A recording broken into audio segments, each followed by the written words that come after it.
Glenn Greenwald was the reporter whom Edward Snowden contacted to voice his concerns about the surveillance state. You'll remember that he won a Pulitzer Prize for his work in The Guardian about the NSA. His most recent book is No Place to Hide, and he's co-founding editor of The Intercept. Glenn, respond to what I just said. Is this not the CIA doing exactly what their job is?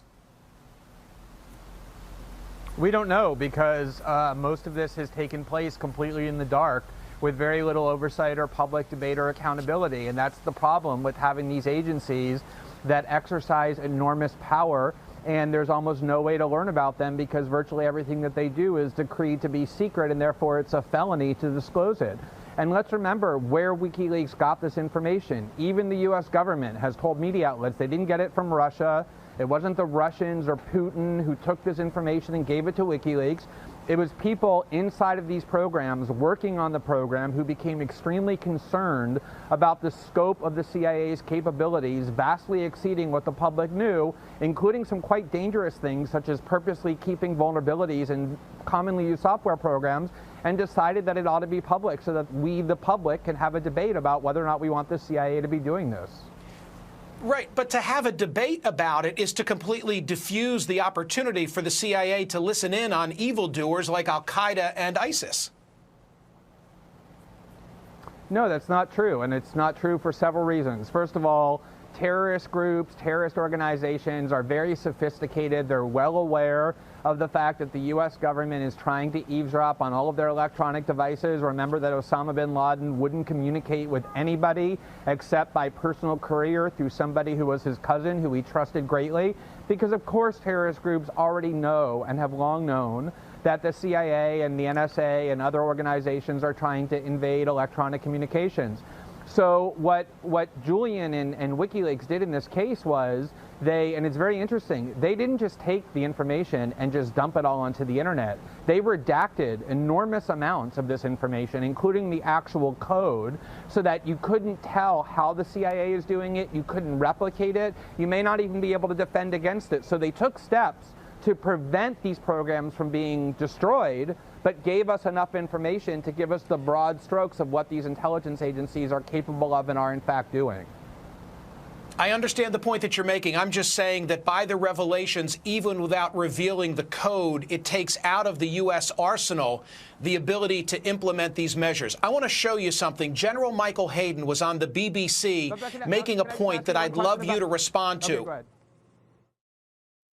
in order to do this kind of stuff, we have to recruit from a certain demographic. And I don't mean to judge them at all, but this group of millennials and related groups simply have different understandings of the words loyalty, and secrecy, and transparency than certainly my generation did.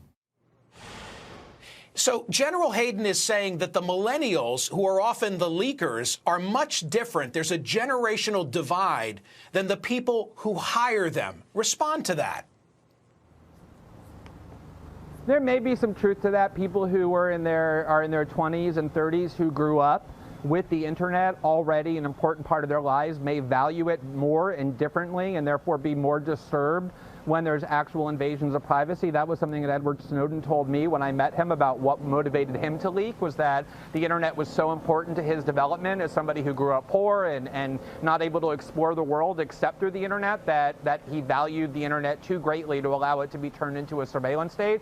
The irony, though, is that some of the worst leaks have come not from millennials, but from people like General David Petraeus, who leaked the most sensitive information, way more sensitive than WikiLeaks or Snowden leaked, to his girlfriend, his mistress, to allow him to write a hagiography, or General Cartwright. And this is the problem that I have, Michael. You know, a lot of people like you say, look, I'm very worried about what WikiLeaks is doing, and that's fine.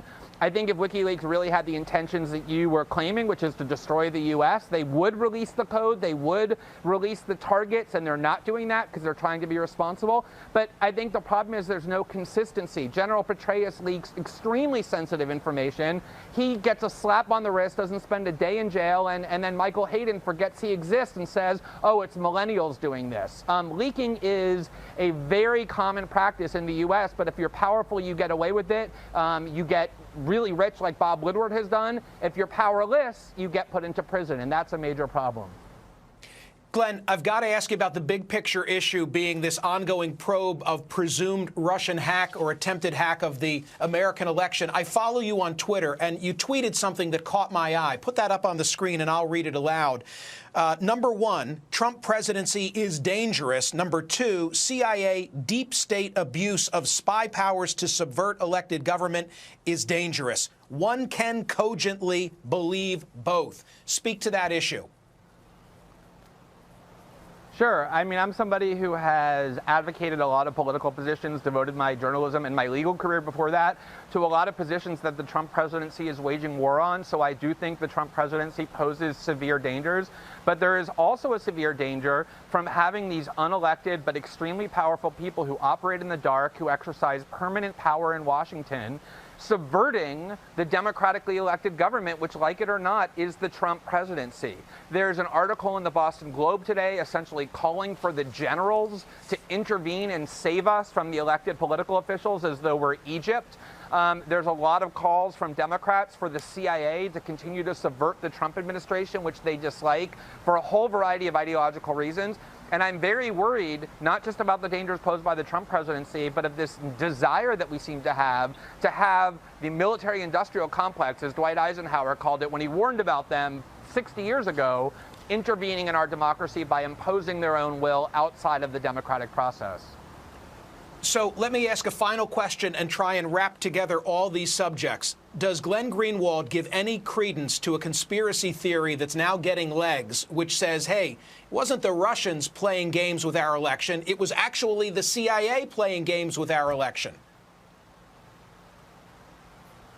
I think it was probably both. I think it was not just the CIA and the Russians, but I also think the FBI clearly sided with Donald Trump and did a lot of damaging leaks on purpose to hurt Hillary Clinton. It was almost like a proxy war, our election was, for unseen forces. And what I'm hoping is that we have a real investigation where the evidence is publicly disclosed so that we can stop playing these games with anonymous leaks by people with unseen agendas trying to manipulate public opinion, and we have a real examination of what's actually true and what's conspiratorial nonsense. And until now, we don't have that, and that's very dangerous. Glenn, thank you so much for being here. Great to be with you. Thank you.